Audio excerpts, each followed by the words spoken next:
Todo evento principal de la historia, todo personaje importante de la historia mundial, al parecer, se hallan codificados en la Biblia.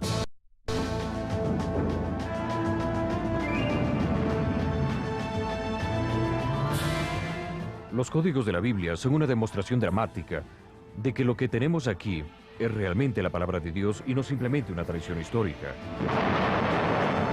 La colección de 66 libros redactados por 40 escritores diferentes en un periodo de 1000 años son colectivamente sobrenaturales y diseñados magistralmente.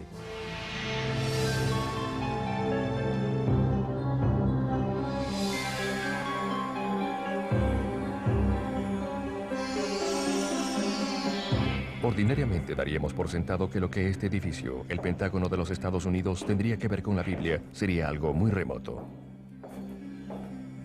Pero en 1994, en la prestigiosa revista de matemáticas Statistical Science, apareció un informe público número 3, volumen 9, titulado Secuencias de letras equidistantes en el libro del Génesis. Este informe se abrió camino hasta esta puerta.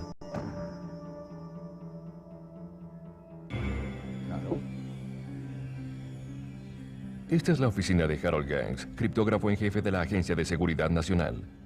Ahora se haya dedicado a otro asunto. Todavía estás trabajando en ese asunto bíblico. Tu viejo computador ha estado moliendo números por ya casi 2 semanas. 19 días realmente.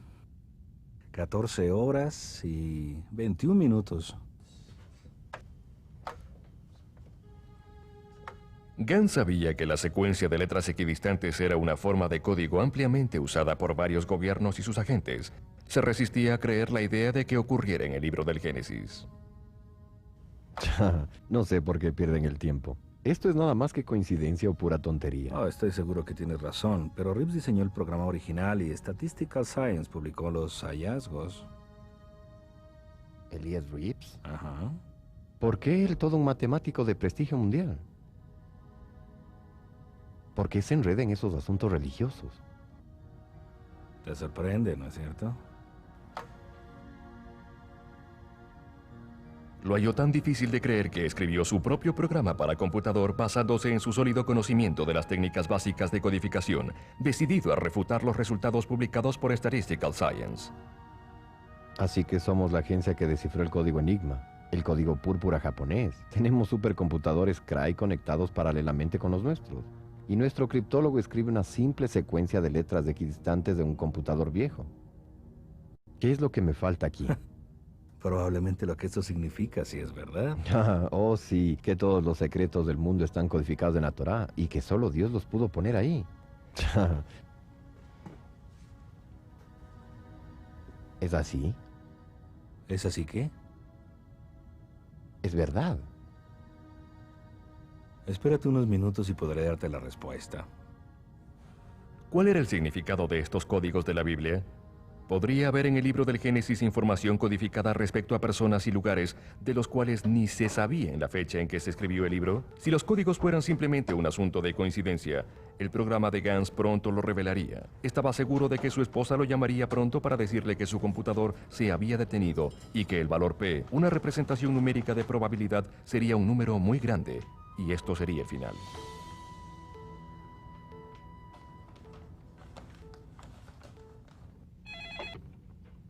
Habla, Gans. Hola. ¿Se detuvo por fin la máquina?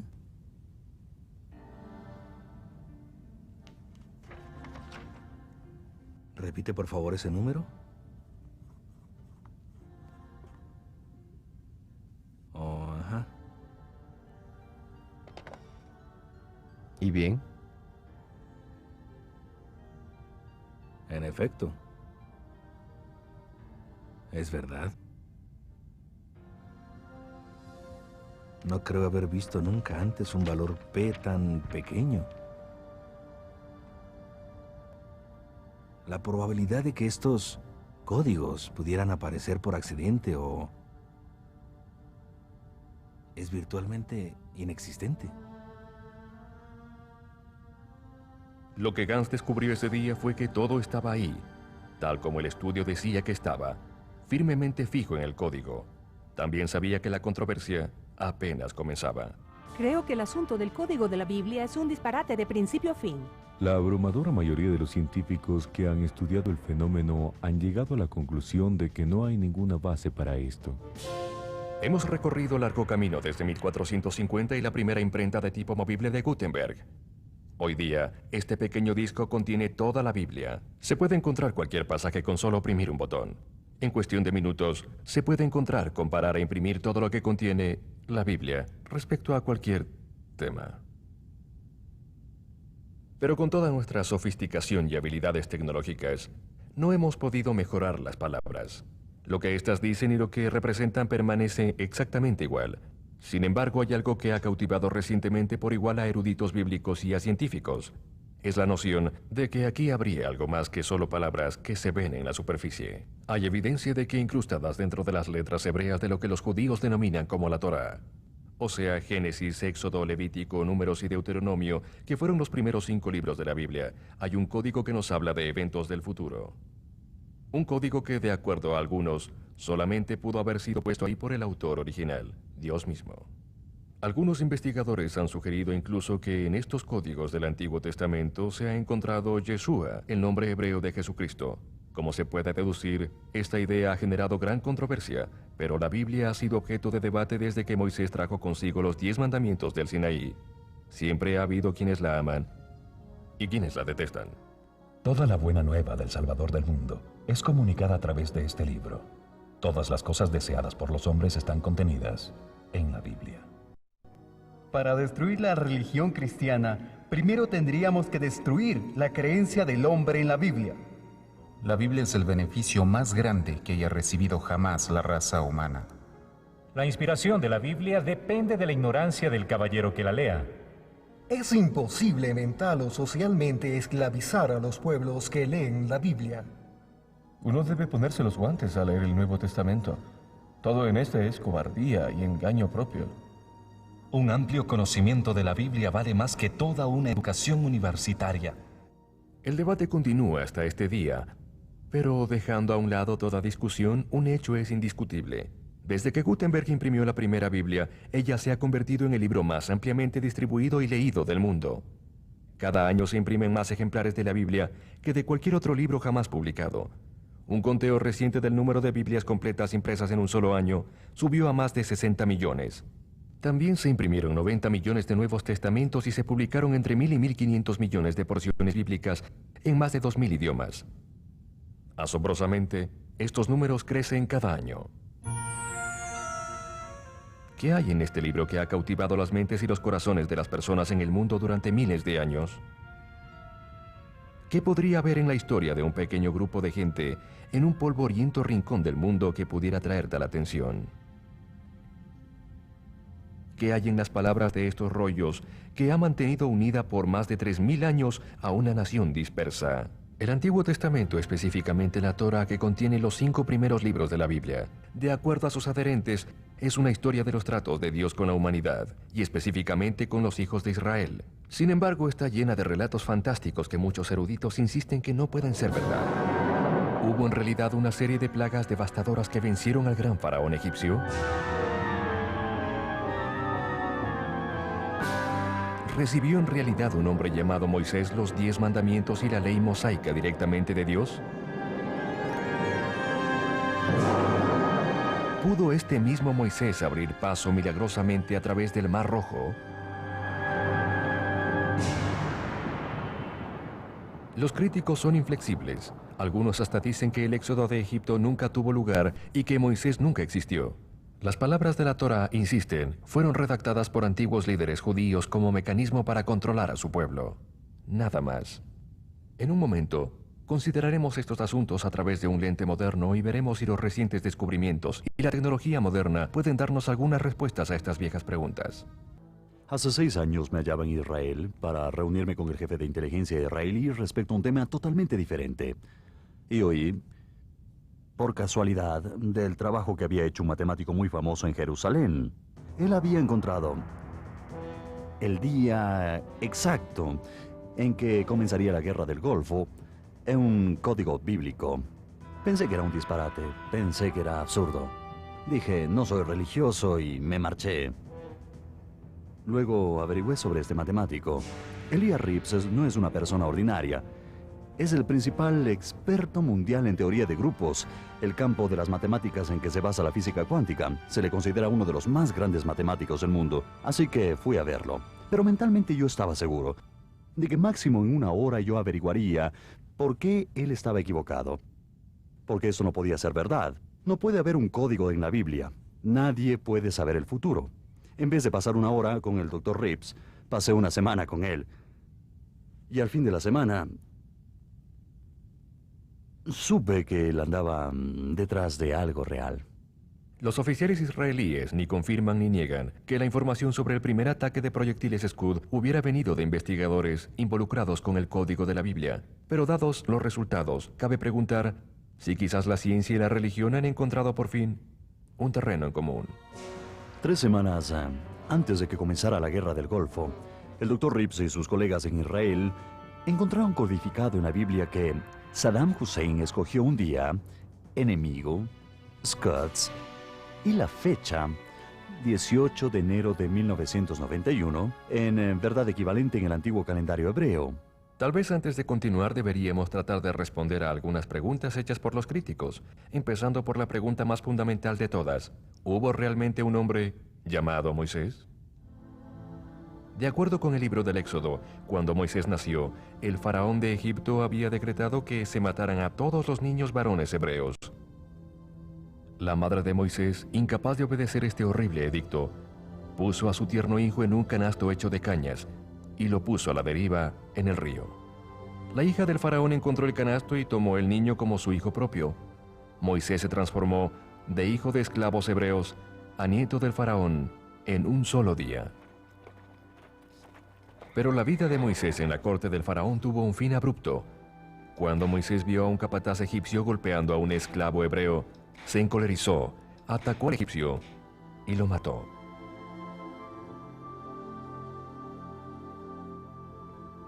Desde ese momento Moisés se volvió un fugitivo de la ira del faraón, lo que nos lleva al comienzo de la serie de eventos más controversiales de la Biblia.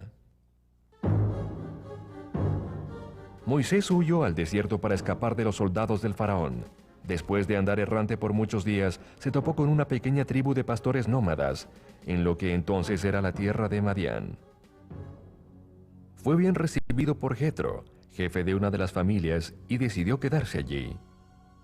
De un solo golpe, Moisés se transforma de príncipe de Egipto en un pastor errante.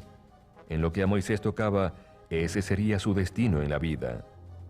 Pero no lo sería. Un día, mientras estaba en el desierto, se asombró al ver una zarza que ardía. Estaba totalmente envuelta en llamas, pero no se consumía. El Señor le habló desde la zarza y le dijo que debía retornar a Egipto. Los críticos señalan a este episodio como una prueba de que la Biblia es pura fantasía. ¿Cómo se hubiera podido esperar que un pastor de mediana edad que, por confesión propia, no era un buen orador, volviera a Egipto en donde todavía estaba bajo la sentencia de muerte, y le dijera al faraón que tenía que dejar ir a miles de esclavos? La respuesta, de acuerdo con la Biblia, es una serie de plagas que Dios permite que Moisés invoque sobre los egipcios.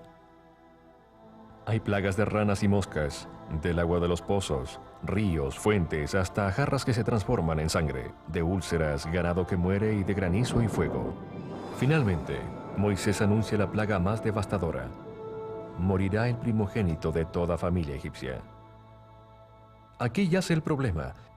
Los críticos insisten que los egipcios llevaban registros tan prolijos que algo tan trágico, tan extendido sin duda habría sido registrado por sus propios escribas, así como por Moisés, y descubrimientos recientes han demostrado que tienen razón.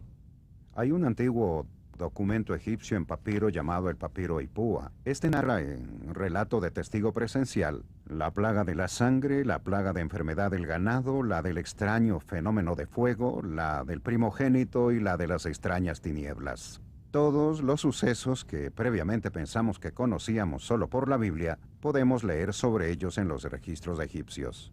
Dada la severidad de estas plagas, no es improbable que el faraón por fin dejara de ir al pueblo de Israel. Pero en algún momento cambió de parecer. Y aquí el registro bíblico se levanta solo para describir lo que muchos aún consideran un milagro increíble. Pero sin este milagro no habría Biblia o la posibilidad de que exista un código bíblico. El ejército de carros de Faraón rápidamente dio alcance a la masa humana que se movía lentamente, tratando de abrirse camino a través del desierto del Sinaí. De repente se encontraron frente al Mar Rojo, con el ejército del Faraón acercándose por la retaguardia. Moisés, de acuerdo con la Biblia, alzó sus brazos y el Señor hizo que el mar se retirara por el fuerte viento del este, lo que proporcionó a los hijos de Israel una ruta de escape. Solo podemos imaginar qué gran acto de fe fue para los hijos de Israel seguir el mandato de Moisés y apresurarse hacia lo que unos momentos antes era un mar infranqueable. La vía estaba abierta ante ellos, pero era solo una franja angosta de tierra con una muralla de agua a ambos lados. Detrás de ellos, el ejército del Faraón, dispuesto a destruirlos, seguía acercándose.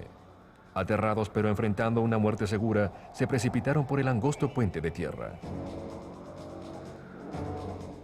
No es difícil imaginarse el ejército del Faraón detenerse boquiabierto mirando, incrédulo, la huida de los israelitas y dándoles tiempo precioso para acabar de cruzar.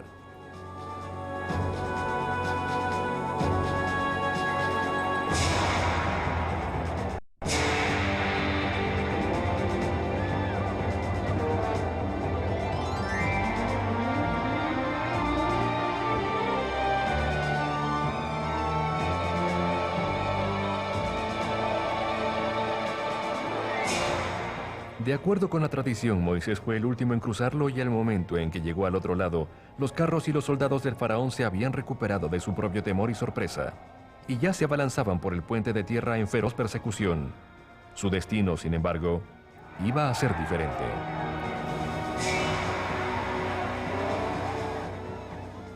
El viento cesó y el agua cayó sobre el ejército egipcio, ahogando hombres y caballos por igual.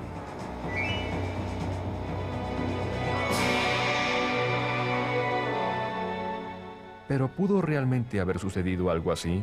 Por extraño que parezca, fue Napoleón quien descubrió primero que en verdad pudo suceder. En 1799, los ingenieros de Napoleón descubrieron en este sitio una cresta submarina de unos 200 metros de ancho, que se extendía de costa a costa. Sus ingenieros calcularon el tiempo exacto para cruzar esta franja de casi 8,5 kilómetros, cuando el viento este soplara lo suficiente para retirar el agua del lecho marino. Sin embargo, Napoleón a duras penas escapó con vida, cuando un repentino cambio en la dirección del viento trajo una embestida de agua que cubrió la franja en cuestión de minutos. Por supuesto, esos eran ingenieros del siglo XVIII y sus registros no satisfacen a los críticos. Sin embargo, los científicos del siglo XX han tomado el reto con resultados sorprendentes. El Dr. Dornoff, profesor de oceanografía de la Universidad de Florida, ha desarrollado un experimento para probar la viabilidad del relato bíblico de Moisés y los hijos de Israel cruzando el Mar Rojo. Estábamos intrigados por la posibilidad de que quizás hubiera alguna explicación para un proceso similar, así que lo que hicimos fue desarrollar lo que llamamos en el campo de la oceanografía un modelo matemático de la parte del Mar Rojo por la cual muchos creen que el cruce tuvo lugar. Pues bien, lo que tenemos aquí ahora es un modelo físico del Mar Rojo. La parte profunda se supone que representa el cuerpo principal del Mar Rojo, el cual tiene alrededor de 600 o 900 metros de profundidad, y la parte poco profunda, con la parte inclinada, se supone que representa el Golfo de Suez.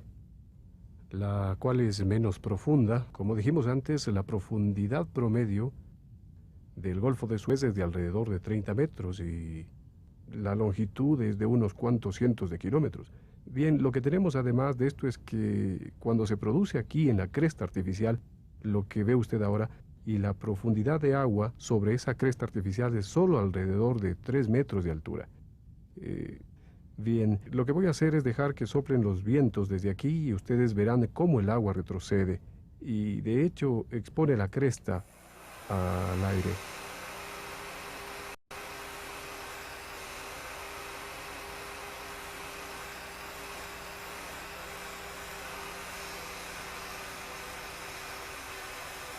Así que lo que ustedes ven ahora es que la mayor parte del agua, de hecho, a la izquierda de la cresta, se apartó todavía. Hay algo de agua allí y ustedes ven que hay una zona expuesta justo allí.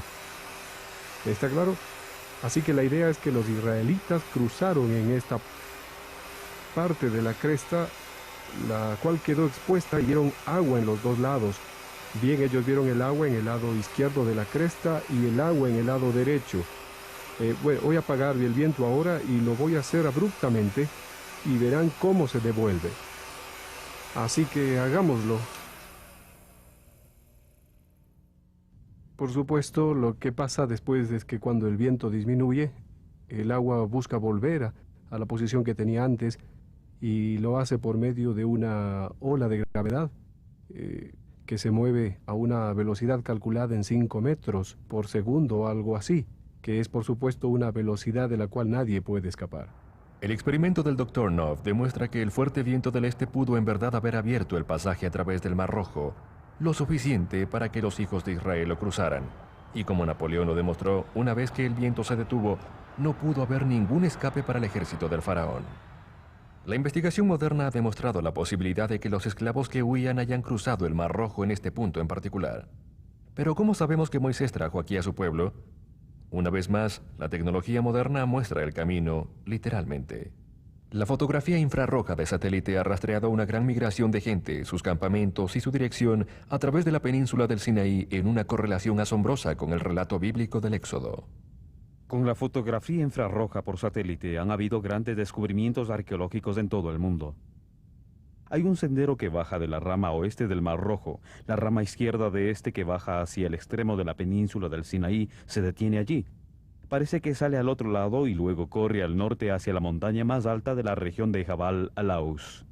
Encontramos lo que creo que es una importante evidencia arqueológica de que algo pasó en Jabal al-Laus. En la base de esta montaña encontramos 12 pilares de como 6 metros de diámetro. ¿Por qué no 7? ¿Por qué no 11? ¿Por qué 12? Las 12 tribus de Moisés calzan perfectamente en este escenario. Además, en la llanura al frente de esta montaña encontramos una gran pila de rocas de alrededor de 7 a 8 metros de altura. Allí hay un petroglifo de un egipcio. No es un dibujo árabe, sino un dibujo egipcio del becerro de oro. Y además, en la base de la montaña encontramos un tipo de formación o base de forma de ala, apuntando hacia la montaña, y allí hallamos mármol. Piedra redonda de mármol que... esta es una de las piedras del lugar. Esta roca no proviene de esa región de Arabia Saudita, y ni siquiera de Arabia Saudita. Alguien la trajo desde una enorme distancia. Realmente, algo pasó en esta montaña y bien puede haber sido el Éxodo. Todos estos hallazgos parecen confirmar el descubrimiento del verdadero monte Sinaí, de acuerdo con la información que aparece en la Biblia. ¿Podría entonces haber sido esta la verdadera ruta del Éxodo? ¿No tenemos a la vista el monte Sinaí bíblico y sitio de la milagrosa reunión que produjo la Torá? La tecnología moderna, al parecer, puede confirmar que hubo un hombre llamado Moisés, que hubo un éxodo masivo de gente desde Egipto, y que este pueblo cruzó el Mar Rojo y llegó a la antigua tierra de Madián, hoy Arabia Saudita. Pero, ¿fue Moisés el responsable de este libro? ¿La Torá, o lo que conocemos hoy día como los primeros 5 libros de la Biblia? ¿Y puede la tecnología hoy probar lo que podría ser el descubrimiento bíblico más fantástico de todos los tiempos, la existencia del código bíblico? Para encontrar la respuesta a estas preguntas, primero debemos tratar de determinar cómo fue realmente escrita la Torá. Esto es importante ya que si el código existe, el texto ya no tendría que ser el mismo hoy día como cuando Moisés lo trajo del monte. Después de cerca de 4000 años de copias y traducciones, ¿es esto siquiera remotamente posible? El Dr. Elias Rips decidió buscar una respuesta a esta pregunta y en 1982 comenzó un estudio intensivo diseñado a probar o refutar de una vez por todas la antigua tradición judía que sostiene que había mensajes ocultos codificados en la Torá. Fueron 12 años antes de que el estudio completo fuera publicado y llamó la atención de Harold Gans. Desde ese estudio, el misterio de los códigos de la Biblia ha despertado el interés mundial sobre el antiguo texto y desató intenso debate entre científicos y eruditos bíblicos por igual. ¿Pero es realmente nueva la idea de algún tipo de código en la Biblia? ¿Qué tiene la Biblia que decir por sí misma, si acaso sobre información oculta o sellada dentro de sus páginas? ¿Han habido otros a través de los siglos que hayan tratado de descubrir secretos ocultos en las páginas de la Biblia? Si los hay, ¿qué han descubierto? En un momento responderemos a esas preguntas, y a la que tal vez sea la pregunta más intrigante de todas. Después de siglos de estar en lados opuestos, se unirán finalmente la ciencia y la religión en una sola expresión de verdad. Hay quienes sugieren que ya lo han hecho.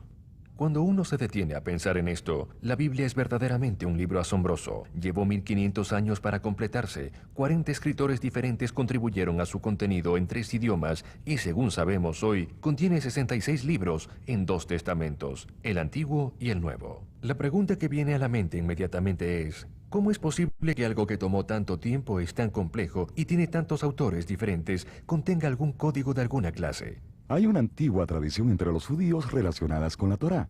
Esta tradición sostiene que, a diferencia de todos los otros libros de las Escrituras, la Torá no fue solamente inspirada, sino que Dios la dictó directamente a Moisés en una precisa secuencia letra por letra, sin puntuación o espacios entre palabras. Judíos y cristianos por igual han considerado por siglos que las palabras de la Biblia son inspiradas divinamente, pero esta tradición sugiere algo diferente, algo mucho más sorprendente. Sugiere que Dios literalmente escribió la Torá. Y si esto es cierto, entonces tenemos que preguntarnos si hay alguna evidencia de que esta tradición tiene de hecho alguna base.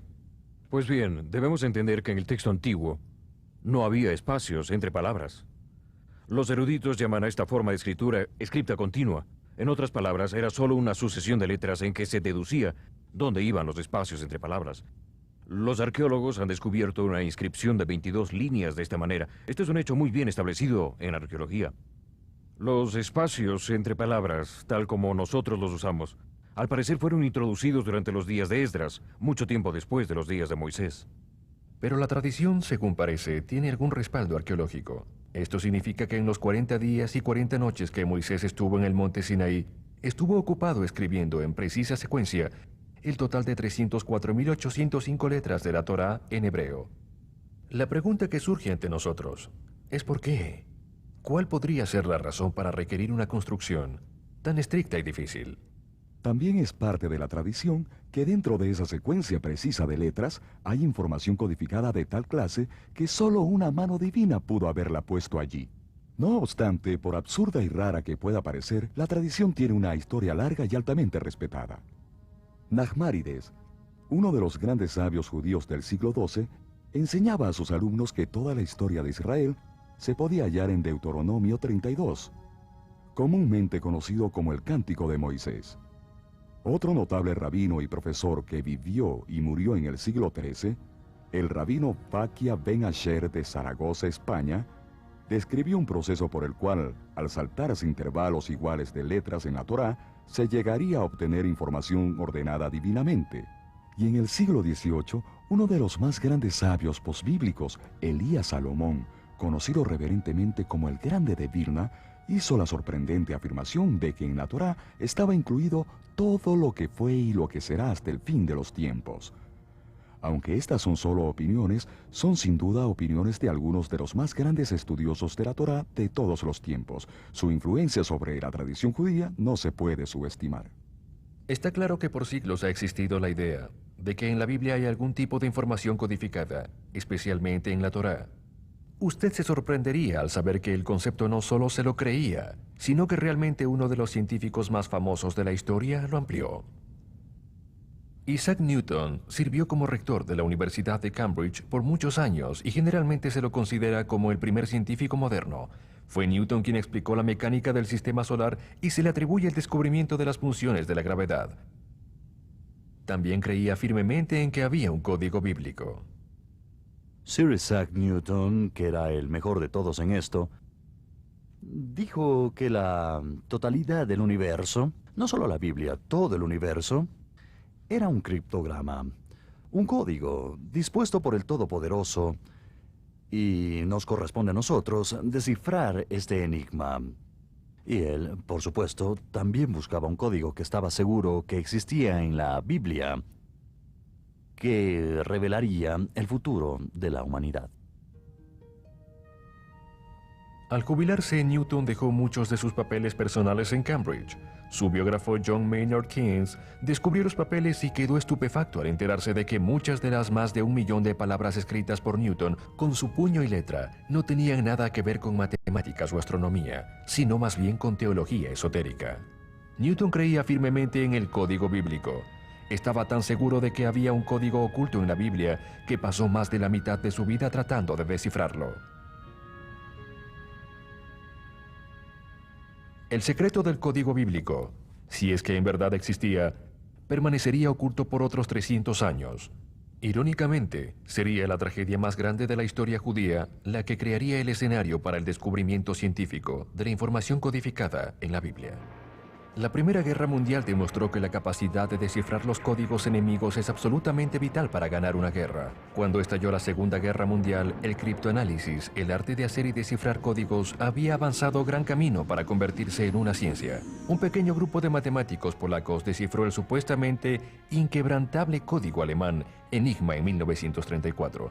Cuando los Estados Unidos entraron en la guerra, el flamante cuerpo de transmisiones, más tarde Agencia de Seguridad Nacional, pudo mantenerse un paso por delante del constantemente cambiante código, dándole a los generales y almirantes aliados conocimiento anticipado de la estrategia alemana. Pero para mantenerse al día con el siempre cambiante código, se había visto forzado a idear un medio de efectuar grandes cantidades de cálculos. Lo que resultó fue una enorme calculadora mecánica que llamaron la máquina computadora. Estas máquinas computadoras hicieron del criptoanálisis una ciencia viable. Esto resultó además en que le dieron a los Estados Unidos una gran ventaja para controlar la energía que cambiaría el mundo.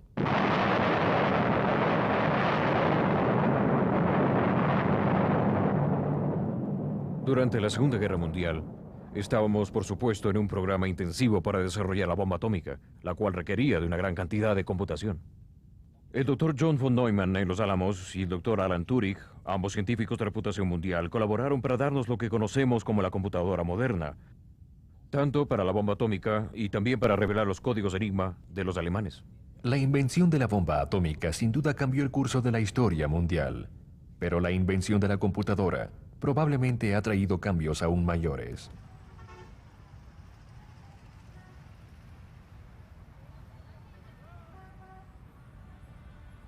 El rabino Miguel Ber Weissmandel, niño prodigio talmúdico y matemático en Checoslovaquia antes de la Segunda Guerra Mundial, sobrevivió al Holocausto y después de la guerra emigró a los Estados Unidos. Weissmandel, en su juventud, tropezó por casualidad con las notas del rabino Bakia del siglo XIII, que sugerían que se podía obtener información divina en la Torá, saltándose intervalos específicos de letras. Ahora, con todo el horror a sus espaldas, Weissmandel volvió a lo que le fascinó en su juventud: la posibilidad de un misterioso código bíblico.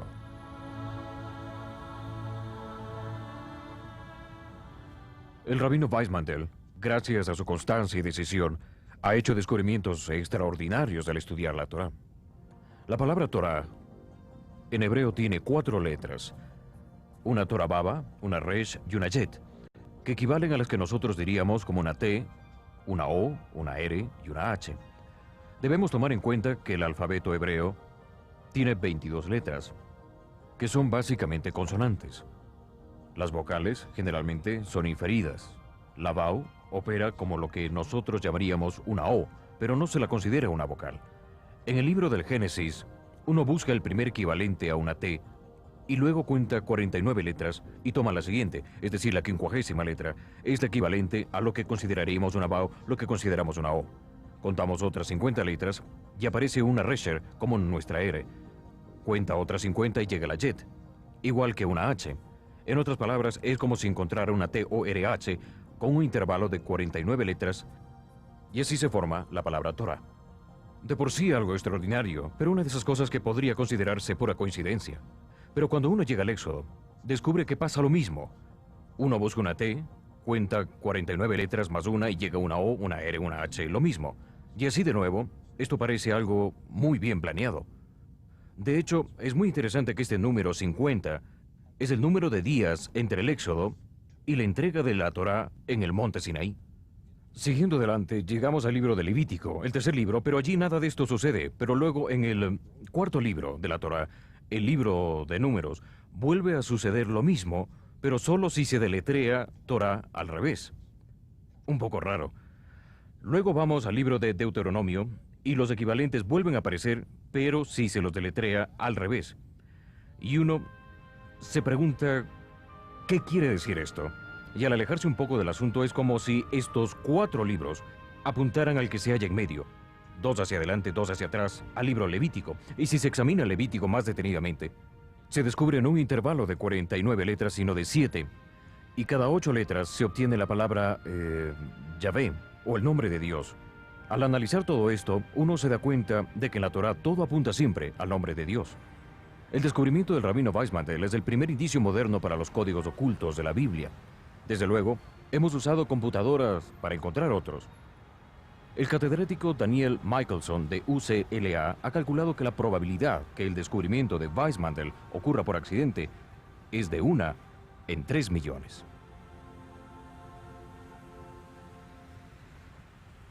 Este descubrimiento tiene también un gran significado para el antiguo candelabro menorá que los judíos usan todavía. Como las lámparas del antiguo candelabro de Israel, la palabra hebrea para ley fue codificada en intervalos de 50 letras en los párrafos iniciales del Génesis y el Éxodo. Las lámparas orientales apuntan hacia la lámpara sierva, la lámpara de Dios, la cual estaba por encima de las otras. Levítico revela esa lámpara sierva diseñada con Yahvé, la palabra hebrea para Jehová, codificada en intervalos de 8 letras en su versículo inicial. En el antiguo menora, las lámparas orientales estaban invertidas para apuntar a la lámpara sierva. Siguiendo dicho diseño, se encontró codificada la palabra Torá al revés, en los párrafos introductorios de Números y Deuteronomio. Así como las lámparas a cada lado de la antigua menora de Israel se encendían con la llama de la lámpara elevada de Dios. Estos 4 códigos de la Torá apuntan a la gloria de Yahvé, o Jehová, en Levítico. Fue el descubrimiento de hace 50 años del rabino Weissmantel lo que finalmente convenció a un grupo de científicos israelitas de que las computadoras podrían ser la clave que pudieran revelar el misterio milenario del código bíblico. Fue el Dr. Elias Reeves, uno de los más destacados expertos matemáticos del mundo, quien ideó el primer modelo matemático para probar la viabilidad de los códigos de saltos que Weissmantel al parecer había demostrado. Pronto consiguió la ayuda de Doron Whitson, estudiante doctoral en física y especializado en relatividad general, y de Joaf Rosenberg, joven e inteligente científico de computadoras. Juntos esperaban probar científicamente si existía o no un código bíblico. Sería una larga y tediosa empresa. El Dr. Reeves, al crear un programa de computadora para el código bíblico, tomó el texto hebreo original de los primeros 5 libros de la Biblia. Las palabras que, de acuerdo con la Biblia misma, Dios dictó a Moisés en el monte Sinaí hace 3200 años. Todo lo que hizo en ese texto fue eliminar la división en palabras, así que en lugar de palabras en una página, lo que tuvo fue una larga hilera de letras. 304.805 caracteres hebreos, desde la primera letra en el Génesis hasta la última letra en el Deuteronomio, sin división en palabras. Quizás el Dr. Reeves estaba restaurando la Biblia, la Torá, los primeros 5 libros de la Biblia, a su forma original. En todo caso, no estaba cambiando el orden de las letras. Solo estaba eliminando la división en palabras. Luego programó una computadora para buscar realmente un código muy simple que pudiera revelar nueva información. Saltándose cualquier número igual de letras, se reveló la nueva información. Debería tomar un momento aquí y explicar exactamente lo que es una secuencia de letras equidistantes o código SLE y cómo se construye. Para detectar un código SLE, primero se debe programar una computadora para que escriba la primera letra de la palabra codificada representada en nuestra fórmula por n. La computadora entonces saltará un número fijo de letras representadas aquí por el carácter D. Escriba esa letra, salte el mismo número de letras y escriba la que se halla allí, y así sucesivamente. Tratemos con un ejemplo sencillo. Reeves explicó que cada código es cuestión de añadir cada cuarta o 12ª o 50ª letra para formar una palabra. Salte X letras y otras X letras y así se deletrea el mensaje oculto. Esto parece ser nada más que una simple descripción del código. Si se comienza con la primera letra del párrafo R y luego se salta cada 3 letras y toma la cuarta letra que sigue, queda revelado el mensaje codificado. Lo que es infinitamente más difícil es la creación de un texto de superficie que sea sensible y se comprenda fácilmente y que todavía acomode sin tropiezo las letras específicas a intervalos fijos. Este proceso se llama codificación. Hay varias cosas que comprender acerca de todo el conteo de la secuencia de letras equidistantes. Buscando solo palabras, cualquier palabra como una secuencia de letras equidistantes, se las encuentra en el libro de Génesis, en la novela de Guerra y la Paz, en cualquier texto, lo suficientemente largo que se trata de encontrarlo, sobre todo si se usa una computadora. En todo caso, lo que se halla es generalmente al azar. Hay que aplicar análisis estadístico para determinar si lo que se ha encontrado es en realidad algo casual o no mucho más allá de lo que se hubiera esperado encontrar por casualidad. La clave para la significación estadística es cuántos términos relacionados se encuentran en un sector pequeño de texto bíblico y cuántos caracteres hay en cada término. Palabras cortas en textos largos. Lo más probable es que sean pura coincidencia, y si todos los textos pueden producir palabras en secuencia de letras equidistantes, ¿qué hace único al código de la Torá? Es asombroso. Y solo en la Biblia se encuentra esto. Cuando, por ejemplo, al saltarse un número cantidad igual de letras se puede deletrear Presidente Kennedy, las letras más próximas en la misma secuencia de salto deletrean morir, y Dallas está codificado en el mismo lugar. Cuando se busca Shakespeare, las palabras inmediatamente próximas en la misma secuencia de saltos equidistantes dicen presentará obras teatrales, y Hamlet y Macbeth están codificados en el mismo lugar. Se puede encontrar Kennedy o Shakespeare en algún salto equidistante, en cualquier texto lo suficientemente largo, si no en la Guerra y la Paz, busca en un libro más grande. A la larga encontrará alguna secuencia de salto equidistante que deletrea el nombre de cualquier figura histórica. Pero solo en la Biblia se encontrará firmemente codificada, en el mismo lugar, información afín precisa. Con el fin de probar la teoría del código SLE, el equipo de investigación creó un programa de acuerdo a reglas estrictamente científicas y estadísticas. El texto a usarse sería solamente el libro del Génesis, unas 78.000 letras. Con el fin de asegurarse de que los resultados no se podrían corromper por la interpretación subjetiva, seleccionaron los nombres de 34 de los más famosos y respetados sabios israelíes como blanco de su búsqueda. Para hacerlo más difícil, también le pidieron al programa que buscara la fecha de nacimiento o la fecha de muerte del sujeto. Después de meses de trabajo, el increíble y complejo modelo matemático y el programa estaban listos. Ahora, dependía de la computadora. Los resultados sorprendieron incluso a los investigadores. Todos los 34 nombres estaban allí, codificados en el texto, junto con la fecha de su nacimiento o la fecha de su muerte. Él usó las estadísticas correctamente y encontró que la información codificada en la Biblia estaba codificada allí con probabilidades de 10 millones a 1.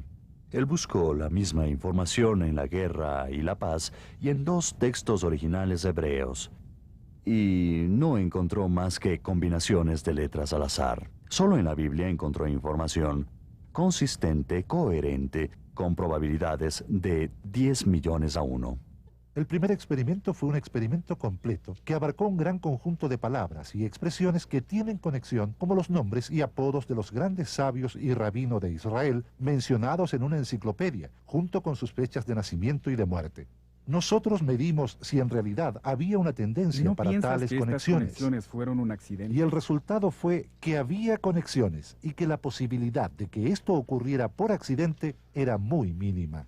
Harold Gangs, en ese momento criptólogo en jefe de la Agencia de Seguridad Nacional en Maryland, se enteró de la prueba y los resultados. Reproduje el experimento y hallé que recibí precisamente los resultados que ellos habían informado. Entonces seguí adelante e hice un nuevo experimento. En vez de parear cada uno de los nombres y apelativos de los rabinos con sus fechas de nacimiento y de muerte, lo hice con los lugares de su nacimiento y muerte. Ciudades, pueblos, aldeas, donde quiera que hayan muerto o nacido. Y los resultados que recibí fueron aún más significativos que los del experimento original de Wheatstone y Reeves. En ese punto, supe más allá de toda sombra de duda que el código era real. Un escalofrío me recorrió la espalda. Animado por los resultados, envió el estudio a la prestigiosa revista estadounidense de matemáticas Statistical Science para que lo revisaran sus colegas y posible publicación. En verdad, nada aparece en Statistical Science a menos que haya sido minuciosamente revisado por un árbitro independiente, y en ocasiones 2. En este caso, la documentación fue sometida a 3 jueces por separado. Después de su publicación, 5 eruditos matemáticos emitieron una declaración. 2 de la Universidad de Harvard, 1 de la Universidad de Yale y 2 de la Universidad Hebrea, respaldando los hallazgos.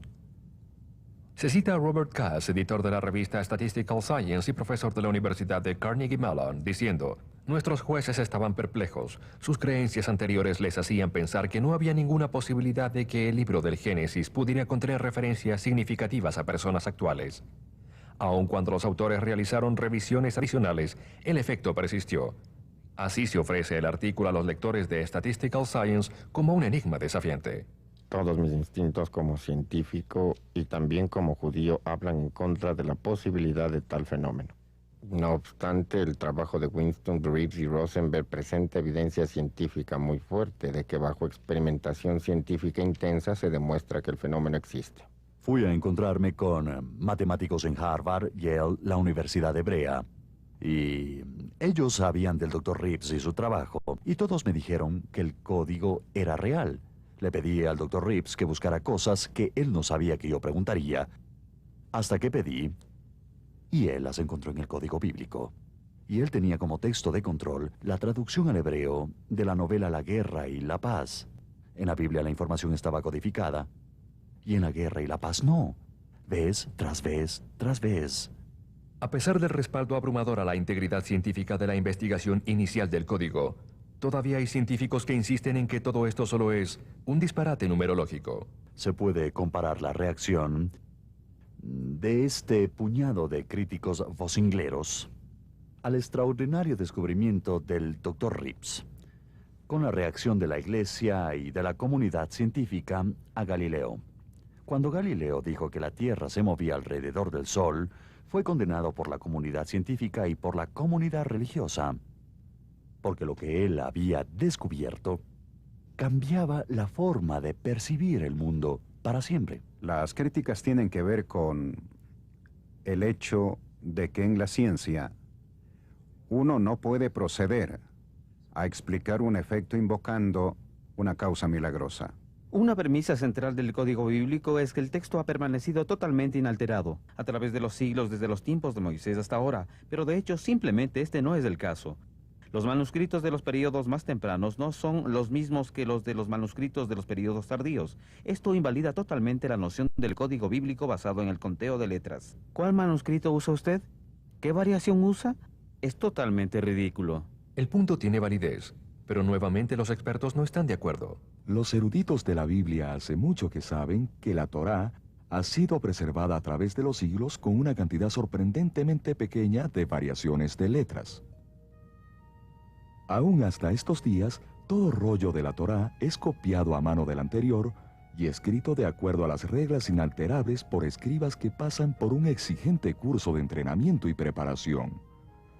A cada uno de ellos se les ha dado la siguiente advertencia a través de los tiempos. Si por ventura omitieras o añadieras una sola letra de la Torá, destruirías todo el universo. El texto de la Torá ha sido preservado, no solo en las páginas, líneas y palabras, sino que también en la ortografía exacta de cada palabra. En el texto askenázico encontré 9 palabras, cuyo deletreo no era exacto a mi juicio, pero el texto amanita preservó el deletreo exacto de cada palabra sin ninguna excepción. No se puede decir, por supuesto, que el texto de la Torá que usan los judíos hoy día en el mundo sea el texto original. Ningún proceso realizado por humanos puede ser posiblemente perfecto, pero es sorprendente la pequeña cantidad de errores que se sabe se han introducido a lo largo de los siglos. La cuestión de la confiabilidad del texto es, sin embargo, solo un punto de disputa. A pesar de los años de pruebas y revisión de sus colegas, muchos matemáticos prominentes todavía creen que cualquier palabra o combinación de palabras en el código bíblico, sin que importe cuán estrechamente alineadas estén, en el mejor de los casos son azar y en el peor, resultado de la manipulación del texto. La computadora puede examinar un texto de tantas maneras diferentes que casi se garantiza que se encontrará en él mensajes ocultos. Por ejemplo, examiné la Convención de las Naciones Unidas sobre la Ley del Mar y encontré oculto allí, escuchen todos la Ley del Mar, Busqué en el texto de Moby Dick y encontré el mensaje oculto. Los océanos son felices. Es extremadamente improbable que ambos mensajes ocurran por azar, pero aún así ocurren. Hay quienes afirman haber encontrado códigos similares en Moby Dick y en La Guerra y la Paz, y que podrían encontrar códigos similares en cualquier texto que uno elija. Es un disparate total. En verdad, se han producido códigos falsos en La Guerra y la Paz y en Moby Dick, y se pueden producir en prácticamente cualquier texto. No es lo mismo que la cosa real. No son hechos a priori, son hechos con engaño. Sostienen que ya que podemos falsear la información e influir en el experimento para hacer lo que queramos, por lo tanto, Wisdom y Rips pudieron haber hecho lo mismo y por lo tanto debemos dar por sentado que ellos han hecho lo mismo. Ellos no consideran para nada el hecho de que el experimento de mi ciudad demuestra lo contrario. Dicho sea de paso, para aceptar su reto, yo diría que me gustaría verlos tratar de producir un experimento como el experimento de mi ciudad, para confirmar el experimento del rabino que tuvo tanto éxito en La Guerra y la Paz. No lo han hecho. Ni siquiera han aludido al experimento de la ciudad, porque este prueba que de hecho no hubo manipulación. Lo que han hecho es muy similar a lo que han hecho Wisdom y Rips, y al Lego, al experto, ellos no tienen nada en común. Yo estudié el trabajo de un Dr. Rips y sus colaboradores, y el resultado de su experimento expresa sus propias esperanzas y deseos, más que un fenómeno científico real. La calidad de un conjunto de palabras que se encuentra es realmente una señal de la inteligencia de la persona que lo examina, y no del carácter intrínseco del documento examinado. Detrás de cada cuadro hay un análisis estadístico ejecutado por el programa de computadora que Rips y sus colegas han creado. No es solo un cuadro. No son solo palabras que aparecen juntas por azar en la Biblia. Son detalles precisos relacionados con los principales eventos mundiales que aparecen juntos más allá del azar matemático. Los códigos falsos que los críticos hallan en Moby Dick o en La Guerra y la Paz o en el directorio telefónico de Manhattan, después de todo no tienen ninguna base matemática implícita. Solo son cuadros que a los que no saben les parecen similares, pero son absolutamente improcedentes. Entre los experimentos independientes que se hicieron, confrontamos los nombres de los rabinos con los nombres de los libros que habían escrito. También hicimos un experimento en donde confrontamos sus nombres con sus años de nacimiento y muerte, recordando que el experimento original usó solo el día y el mes. En ambos casos no encontramos ninguna señal de ningún fenómeno. Hay algunos casos en que los críticos han hecho experimentos que parecen estar diseñados para fallar. Usan información extremadamente cuestionable. Omitieron información por el hecho de ser cuestionable. Y han hecho un experimento usando solo la información cuestionable. Quizás simplemente no han pensado en todo esto con cuidado, o quizás específicamente lo diseñaron para que falle. Pero cuando uno hace muchos experimentos de esta clase, de una calidad inferior, y luego afirma que no ha tenido éxito, yo digo, ¿por qué sorprenderse? La fortaleza del famoso experimento del rabino es que parece no requerir de un acto de fe por parte de los lectores, sino que más bien es un experimento científico normal, objetivo, repetible. Un examen detallado de esta evidencia lo muestra como completamente subjetivo y arbitrario, completamente confiado en la fe y la honradez de la gente que lo ha hecho, y esto lo descalifica como evidencia científica. El profesor Rips es un hombre honrado. Cualquiera que lo conozca, que haya hablado con él, que haya pasado con él, se encuentra con un hombre honrado. Es muy difícil concebir que fuera parte de alguna manipulación. Así se tiene un caso en donde básicamente se le acusa de un experimento fraudulento, conscientemente fraudulento. Esa es una grave acusación. Es el tipo de asunto que puede arruinar a un profesor, estar involucrado en algo como esto. Es decir, los profesores deben tener un punto de vista para la verdad. Así que es una inconsistencia esta aseveración. Se tiene a un hombre honrado y se tiene a un crítico. Y hay inconsistencia entre el experimento, la honradez del hombre y lo que dicen los críticos. 45 matemáticos profesionales con doctorados de universidades han firmado una petición. Se dice que no creen en los códigos. No está mal, ellos pueden expresar su opinión. Son matemáticos, tienen su doctorado. Son personas que han escrito muchos ensayos que sus colegas han revisado. ¿Por qué no han sometido a la revisión de sus colegas? ¿Por qué es que están firmando una petición? Le pregunto algo. ¿Cuándo fue la última vez que un asunto científico fue decidido por petición? También encontré que la información tiene mucho grado de libertad.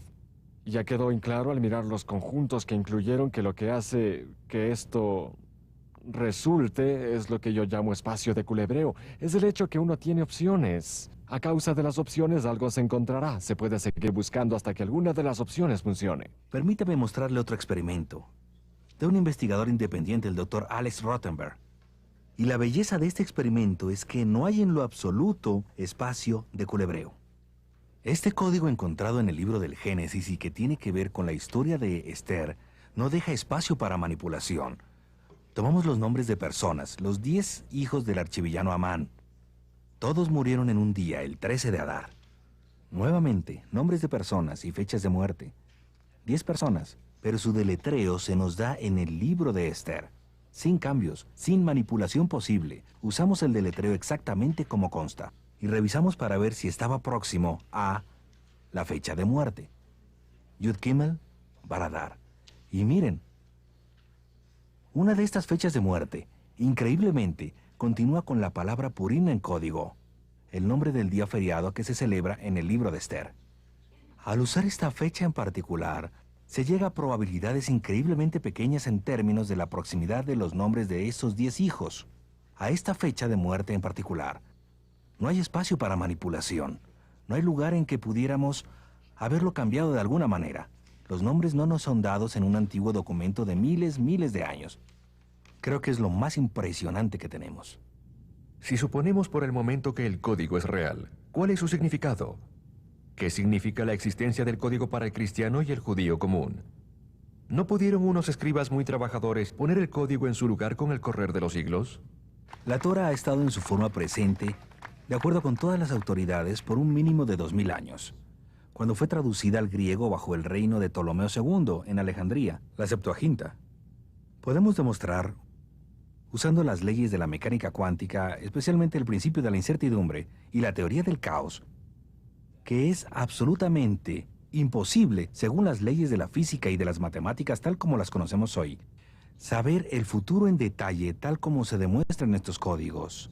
Por lo tanto, llegamos a la conclusión científica de que el autor de estos códigos no está atado por las leyes de la física y las matemáticas tal como las entendemos. Obviamente, está más allá de la capacidad del hombre hacerlo. De hecho, el hombre ni siquiera descubrió los códigos sino hasta la aparición de la computadora, así que es imposible que los haya puesto ahí. El mero hecho de que estén ahí es la firma del Creador mismo. Esta es su manera de asegurarnos que Él es precisamente quien dice que es. En ese documento, que es el núcleo de la tradición judeo-cristiana. Muchos creen que con el descubrimiento de los códigos de la Biblia, la ciencia nos ha acercado a una comprensión de la divinidad de los orígenes de la Biblia.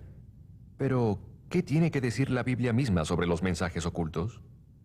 Mucha gente se sorprende al descubrir que hay códigos en la Biblia y que esta secuencia de letras equidistantes es solo uno de ellos. Algunos están ocultos, otros revelados, otros son parte clave de la narración, como la escritura a mano en la pared en Daniel 5. La Biblia señala que es gloria de Dios esconder un asunto y gloria de los reyes descubrirlo. La computadora simplemente nos ha hecho posible descubrir códigos que hubieran sido muy difíciles de encontrar de otra manera. Originalmente, se pensó que solo la Torá contenía códigos bíblicos. Sabemos que en la totalidad del Tanakh, conocido comúnmente como Antiguo Testamento, hay información codificada dentro del texto hebreo. Además, se están desarrollando programas de computadora para determinar si hay un código bíblico presente en el texto de los idiomas receptores. El Nuevo Testamento griego usado para la traducción de la Biblia a los idiomas modernos. Quizás las viejas enemigas, la ciencia y la religión, puedan llevarse bien después de todo. Pero la confirmación de la existencia del código fue solo el comienzo de la aventura. Es la información contenida en el código lo que ha encendido el debate y enfocado la atención del mundo nuevamente en la Biblia. En 1994, Michael Drosnin, escritor y ex periodista del Wall Street Journal y del Washington Post, volvió a Israel para encontrarse con un amigo íntimo del entonces primer ministro Yitzhak Rabin. Llevaba consigo una carta con implicaciones espeluznantes. Usando yo mismo el código bíblico, después de algo así como 2 años de investigación, encontré codificado el nombre del primer ministro de Israel, Yitzhak Rabin. La única vez que su nombre aparecía codificado en la Biblia. Cruzando su nombre, tan claro como el día, estaban las palabras asesino, asesinará. Quedé perplejo, así que volé a Israel. Y me encontré con uno de los más íntimos amigos de Yitzhak Rabin, un escritor israelí muy conocido, Chaim Guri. Le dije a Rabin en esa carta exactamente lo que le acabo de decir. Que su nombre, Yitzhak Rabin, estaba codificado una vez en la Biblia y que las palabras asesino, asesinará, corrían a través de su nombre.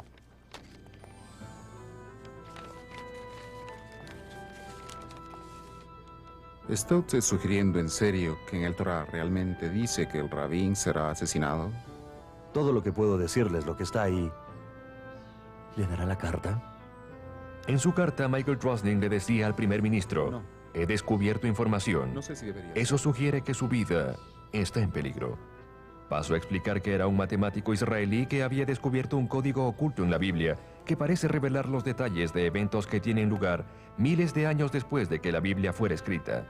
La carta también señaló que la información había sido confirmada por famosos matemáticos y los resultados habían sido repetidos por un antiguo descifrador de códigos del Pentágono usando su propio programa de computadora. Esto no se debería ignorar. Guri leyó la carta, pero su respuesta no fue muy alentadora. Está bien, se lo entregaré.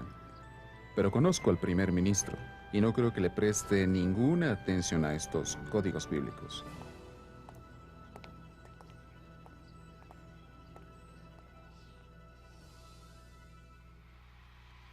La opinión de Guri fue demasiado exacta.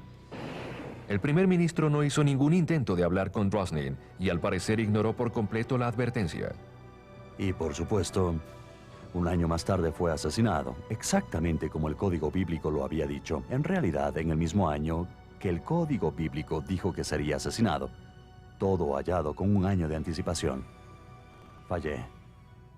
Debido a que traté de advertir al primer ministro, me las arreglé para poner la advertencia en sus manos. Pero él ignoró la advertencia y ahora está harto. Yo no puedo controlar lo que los demás hacen, mucho menos lo que hace un primer ministro. Estoy acostumbrado a informar sobre eventos que ya han sucedido, no a decirle a la gente lo que podría pasar mañana. Es una posición muy extraña para mí, como periodista, pero no lo puedo ignorar. Solo estoy haciendo lo que siempre he hecho. Verifico la información y una vez que determino que es fiel, se la digo al mayor número de gente posible. Pero ahora la responsabilidad se ve más grande. No hay duda de eso. En su libro, El Código Bíblico, Michael Drosnin explica una serie de eventos con algún detalle. El descubrimiento de Drosnin en el Código Bíblico sobre el asesinato de Rabin ha desatado controversia a un nivel totalmente nuevo. ¿Se puede usar el código para permitirnos ver el futuro? Si no, ¿para qué propósito sirve? Los códigos bíblicos están ahí, así que cuando el futuro sucede, este confirma las escrituras como la palabra de Dios divinamente inspirada. El código bíblico revela detalles precisos sobre personas y eventos que tuvieron lugar mucho tiempo después de que se escribiera la Biblia. Podemos ir a eventos tan recientes como el atentado terrorista en Oklahoma. Y aquí tenemos el nombre del edificio que explotó, el edificio Murray codificado, Oklahoma codificado, hasta el nombre del hombre que fue arrestado y condenado por el crimen, Timothy McVeigh. Todo codificado en un documento de hace 3000 años. Watergate está codificado. La única vez que la palabra aparece, hay una pregunta. ¿Quién es él? Presidente, pero fue destituido. La crisis económica está codificada una vez en la Biblia, y con ella está el año de la gran crisis de la bolsa de valores, el año en que comenzó la Gran Depresión, 1929. La colisión del cometa con Júpiter en julio de 1994, encontrado 2 meses antes de que tuviera lugar la colisión, fue codificada 2 veces en el Antiguo Testamento. Con el nombre exacto del cometa Shoemaker-Levy, que había sido descubierto solo un año antes. En ambos casos, el nombre del cometa realmente cruzó el nombre del planeta Júpiter. Y en una de las codificaciones tenemos el día exacto del impacto. Por supuesto, la Segunda Guerra Mundial y el Holocausto están claramente codificados con extraordinario detalle. Tenemos a Hitler codificado con nazi y enemigo, y hombre malvado y matanza. Todo el mundo se entristeció y asombró cuando Diana falleció trágicamente en un accidente en París, Francia. Pero cuando comenzamos a investigar con el programa de la computadora, nos asombramos al descubrir que incluso este evento había sido registrado en los códigos SLE 3500 años antes de producirse. Encontramos el nombre Princesa y Diana codificados en la misma distancia de SLE. Luego, al lado encontramos la palabra Spencer, su verdadero nombre, junto con Gales, pues ella era la princesa de Gales. Entonces, en los versículos aledaños encontramos codificado Francia y París. Luego descubrimos túnel y río. Encontramos el año exacto, 57, el cual es 1997 en nuestro calendario. Encontramos a Ave el 9º mes de agosto, cuando ella murió. Lo más notable de todo es que encontramos el nombre Fayette, su compañero, en este trágico accidente. Todo esto codificado 35 siglos antes de que realmente ocurriera el evento. La lógica me dice que la Biblia fue codificada para darnos información muy importante. Fue codificada, ciertamente, por alguna inteligencia que podría ver hacia adelante en el tiempo. Fue codificada de tal manera que sería encontrada en este momento por una tecnología que existiría por primera vez. Ahora, la computadora. Al pensar en el futuro, tenemos que adivinar las palabras ya que el evento todavía no ha sucedido. No sabemos de qué se trata. Tan pronto como se empieza a adivinar las palabras, tan pronto como se empieza a adivinar el contexto y a tratar de determinar cuál sería el evento que utilizaría estas palabras, uno ya está fuera del campo de la ciencia. Se está adivinando subjetivamente, ya no es científico. El código bíblico no nos da un futuro predeterminado. Nos habla a todos acerca de nuestro posible futuro. Y al tener esta información por adelantado, podemos prevenir los peores peligros para que nunca tengan lugar. La pregunta más importante sería, ¿creemos, a fin de cuentas, lo que hemos aprendido? Noticias alrededor del mundo. Hoy en Pearl Harbor... Las naciones, así como los individuos, parecen tener un don para ignorar las advertencias importantes. La Segunda Guerra Mundial nos da algunos excelentes ejemplos. Antes de la entrada de Estados Unidos en la Segunda Guerra Mundial, los japoneses transformaron el código alemán Enigma en una variación avanzada que los aliados llamaron Púrpura. Un brillante criptógrafo llamado William Friedman, jefe de la flamante agencia de inteligencia de señales, estaba determinado a descifrarlo. Con increíble dedicación, Friedman casi por sí solo descifró el código en poco más de 20 meses. Su esfuerzo fue tan intenso que al completar la tarea sufrió un colapso mental completo, pero había logrado lo imposible.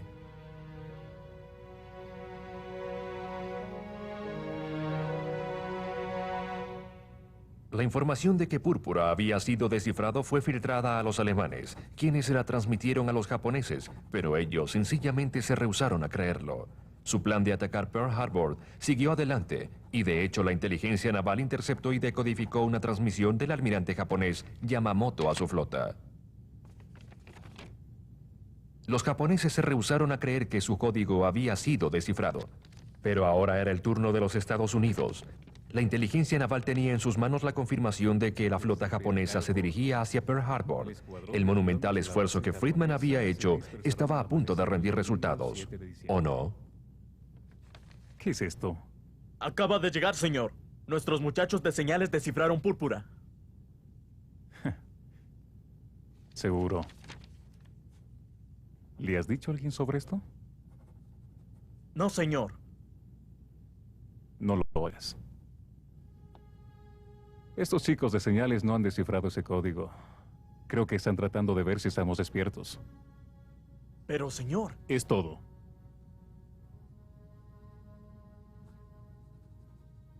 El servicio de inteligencia de señales había interceptado y decodificado un mensaje del almirante Yamamoto a su flota e inmediatamente pasó la información a inteligencia naval. Pero la advertencia fue descartada. Hasta los oficiales estadounidenses se resistían a creer que el código había sido descifrado.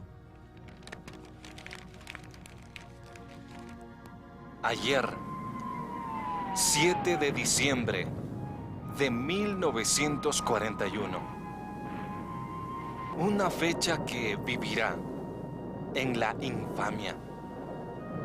Los Estados Unidos de América fueron repentina y deliberadamente atacados por las fuerzas naval y aérea del Imperio del Japón. Parece haber un espeluznante paralelo entre la actitud de los almirantes y la prontitud de algunos científicos y estudiosos para descartar el código bíblico hoy. ¿Podría ser que ignorar este código fuera desastroso? Desde que existen registros, los criptogramas y significados ocultos parecen haber derivado de la obsesión de los escribas judíos con las escrituras antiguas. Y estas técnicas llevaron a las técnicas de codificación del Renacimiento, las cuales condujeron a las ruedas de claves y las mecánicas de la Segunda Guerra Mundial, superadas, por supuesto, por la computadora moderna. Lo interesante es que ahora es la computadora la que nos permite descubrir los códigos secretos que aparentemente fueron ocultos desde el principio. El asesinato del primer ministro israelí Yitzhak Rabin fue predicho todo un año antes de que realmente sucediera. Contiene el libro del Deuteronomio una serie de palabras codificadas que revelan los nombres de los principales participantes en el proceso de paz israelí de hoy. Podríamos haber sabido meses antes que el edificio federal en la ciudad de Oklahoma sería bombardeado y el nombre de quién lo haría. Está escondida dentro del antiguo texto de la Torá la información sobre el asesinato de Robert Kennedy, las predicciones del hombre caminando en la luna y advertencias sobre el hundimiento del Titanic. Continuaremos descubriendo que Dios en realidad dictó a Moisés hace casi 3.500 años advertencias que parecen tener significado para nosotros en la actualidad. Mientras los críticos del código bíblico continúan atacando los descubrimientos originales del código bíblico, numerosos escritores de programas de computadora para el código bíblico han avanzado comercialmente en la investigación del código más allá de los primeros hallazgos de fines de los 80. La nueva investigación de SLE avanza más allá de los descubrimientos de asociación nominal de patrones de palabras del pasado a descubrimientos de matrices complejas. Aquí está la matriz completa de Thomas Edison revelando en un modelo ordenado 55 detalles históricos importantes de su vida. En el código bíblico, hemos descubierto los atentados terroristas a las embajadas de los Estados Unidos en las naciones africanas de Kenia y Tanzania. Por ejemplo, en el bombardeo de Kenia hubo 19 términos de referencia con múltiples menciones de hechos específicos que describen el ataque terrorista. Todos ubicados en una matriz compacta centrada en Haga 114. Embajada fue el término central de la matriz con Estados Unidos cruzando sobre embajada 3 veces. Encontramos en el mismo tipo de matriz la ubicación Nairobi, Kenia, 7 de agosto de 1998. La fecha de explosión, a las 10:45 de la mañana, que 247 personas murieron asesinadas por una bomba en un camión. También encontramos los nombres de los 3 terroristas acusados. La advertencia más importante en el código bíblico es que podremos enfrentar el verdadero Armagedón, una guerra mundial nuclear, quizás en un futuro cercano. Aun cuando la controversia continúa, no debemos perder de vista el hecho de que no importa a cuál experto escojamos, creer a final de cuentas, cada uno de nosotros debe decidir cómo impactará esta nueva realidad en nuestros pensamientos. La ciencia parece haber demostrado que el código está más allá del elemento de casualidad. El alcance de lo codificado parecería estar más allá del alcance de la capacidad humana, lo que nos lleva a la información del código mismo.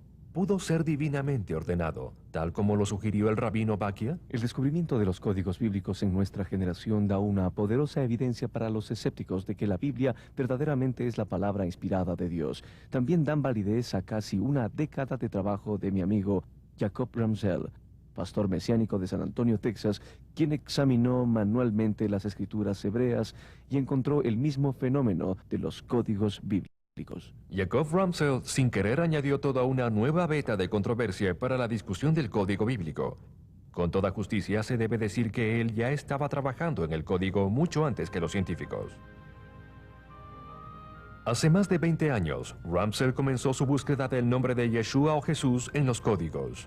Usó la misma técnica de secuencia de saltos que Weissmandel había hecho muchos años antes, y tal como Weissmandel, Ramsell no tenía una computadora. Lo que él tenía era una cantidad enorme de dedicación y una firme creencia en que los códigos sugeridos por los sabios judíos eran reales. En Génesis 1, en la Torá, comenzando en el 5º versículo, la primera palabra, contando cada 172 letras. Cada 172 letras se lee el nombre Yeshua, que en hebreo significa Jesús.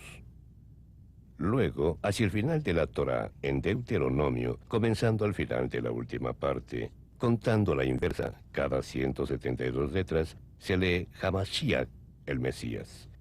En Génesis 20, versículo 2, contando cada 5 letras en hebreo, Hakarech Oshlav, que significa en español el trabajo de entretejer la secuencia de letras equidistantes. El significado del razonamiento es el método por el cual lo encontramos. Si esto no es científico, no creo que haya nada científico. Esta es la noción más notable que prueba que la secuencia de letras es ética, es matemática, es científica y fija un patrón. Luego tenemos los 10 mandamientos registrados en Éxodo capítulo 20. En Hebreos hay 179 palabras en ese capítulo. Y cada 179 letras tenemos una noción maravillosa. Si se cuenta cada 179 letras, se deletrea en hebreo Josea Yeshua Smith, que significa salvación del Señor. Jesús es mi nombre.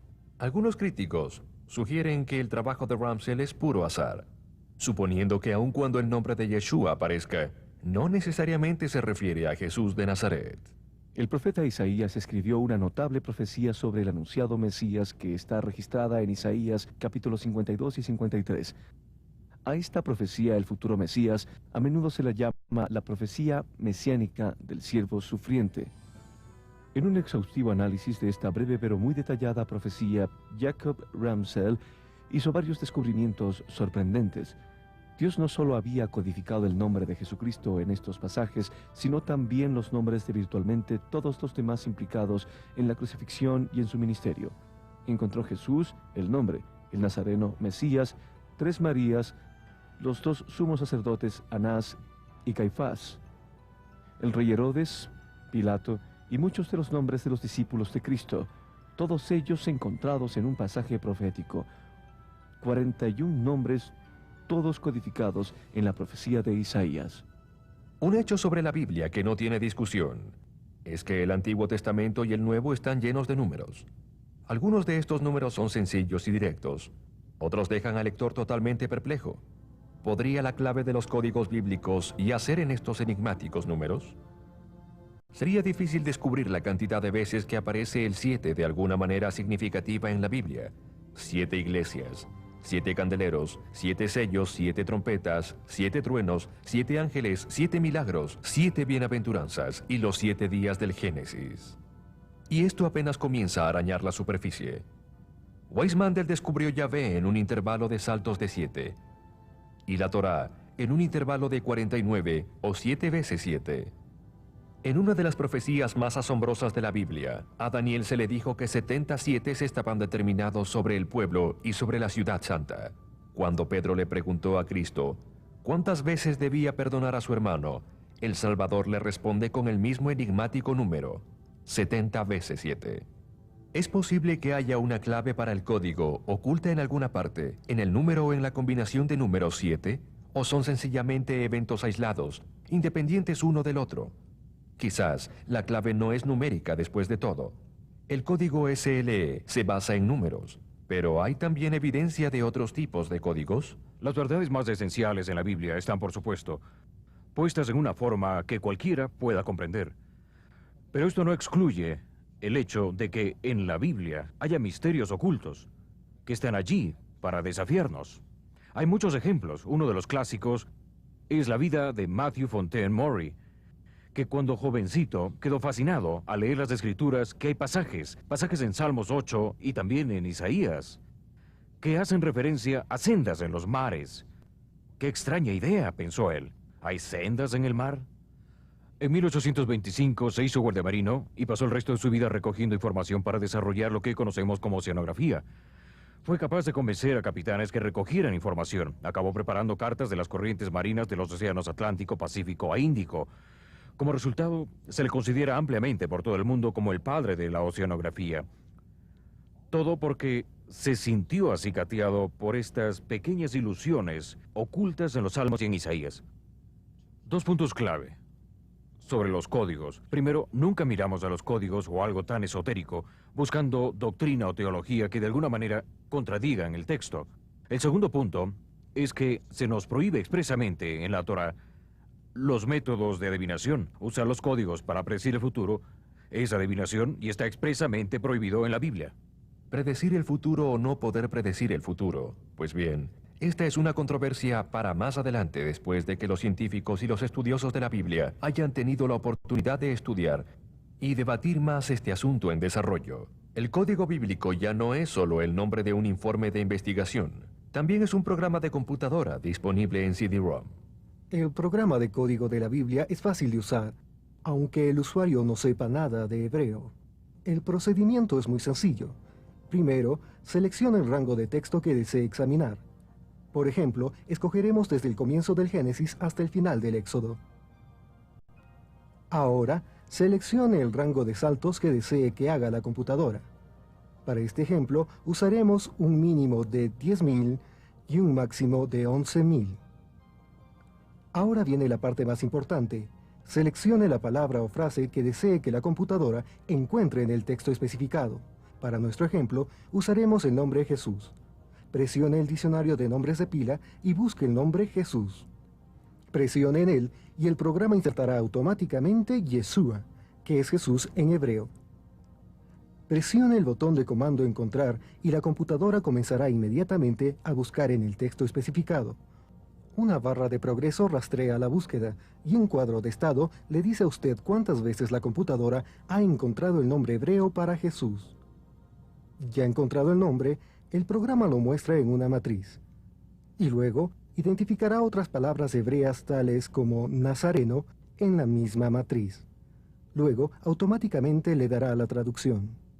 La investigación y el desarrollo del programa del código bíblico avanzan a la velocidad de la luz. Pero pasarán años antes de que se sepa totalmente lo que el código bíblico tiene para decirnos, por completo. Los nuevos sistemas de decodificación de matriz combinados con las búsquedas en los programas de traducción de léxico y de diccionario dan a conocer las grandes posibilidades de que las personas sean capaces de encontrarse a sí mismas en eventos futuros en el código bíblico. En verdad parece inofensivo, pero los investigadores originales del código advierten que aunque la computadora lo hace fácil, el proceso es complejo y los resultados pueden malinterpretarse. Lo peor que podría pasar es que algunas personas interpretaran lo que encuentren en el código bíblico como mandamientos, diciéndoles qué hacer. Pero nada de esta naturaleza puede o debería concluirse. Pero a pesar de las complejidades inherentes, de saber demasiado poco sobre mucho y sacar conclusiones injustificadas de ello, los investigadores del código y los críticos han encontrado en la investigación del código mucho en qué pensar. Para muchos ha significado un nuevo examen de creencias largamente sostenidas, pero olvidadas. Para otros, un fortalecimiento de su fe. Pero ya que todavía se debate mucho del texto superficial, sencillo de la Biblia, no debería sorprendernos que abrir la cerradura del tiempo que ha sellado los códigos SLE por tantos siglos haya levantado cierta controversia.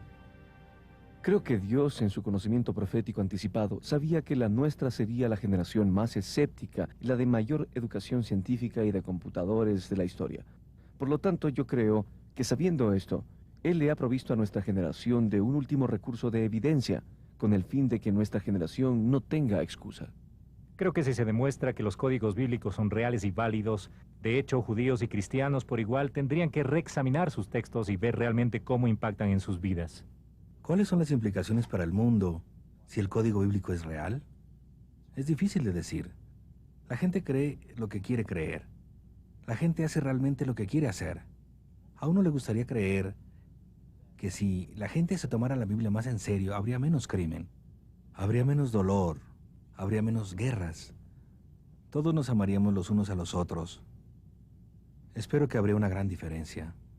Pienso que el hecho de que el mundo ignorará mucho de la información ha olvidado importantes lecciones en el pasado. Sin embargo, el mensaje será: examina cómo llevas tu vida. Pienso que las implicaciones para el cristianismo de los códigos bíblicos, en la medida en que se les conceda cada vez más validez y que la gente comience a comprenderlos, son apabullantes, porque nos hemos retrasado mucho, como cristianos, en tomar en serio la Biblia.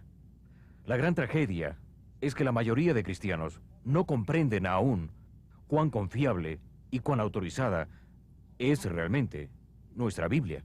Los códigos son emocionantes, aunque no sea por otra razón, que hacer que la gente comprenda que tenemos en nuestras manos algo que es más que una simple colección de leyendas pintorescas y principios morales. Tenemos en nuestras manos algo mucho más profundo. A los judíos y cristianos por igual nos da evidencia científica sólida de que la Biblia, que es la Biblia para ambas religiones, no es el producto de mano humana.